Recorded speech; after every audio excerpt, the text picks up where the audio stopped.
I wrote some random things down from just places. Some of the where to start? They're all kind of tied together. They're just a bunch of piles. Fiction, and its main purpose being symbolism.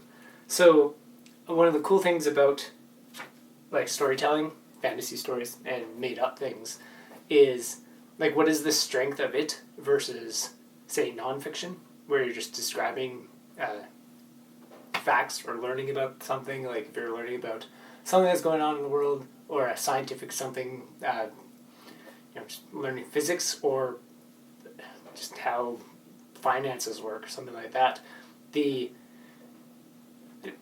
If that's a thing, and it's the fastest way of learning about it, even like philosophical ideas and themes and complex stuff, then what is the strength that fiction and fantasy can bring that cannot do very well? Because if you wanted to like share a theme in fantasy, then wouldn't it just be easier to say what the theme is just directly type thing? So what Right. is the purpose of fantasy, or like its greatest strength? And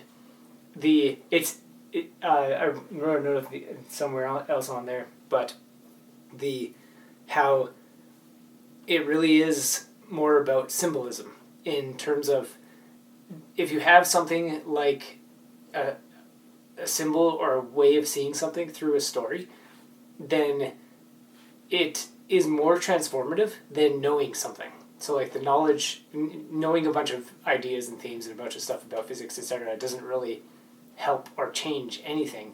But when you see how that stuff is applied to the world through a story that is telling you how these things are, it's like if you have a character that stands for something and they're going through a story, and you see what that looks like and how that character is in some environment where they have this way of living or this belief or something, then it embodies something like a certain standpoint on, or like a certain knowledge base of like somebody who's being analytical means you break things down a lot into tiny pieces, and the mind is at work and all this other stuff.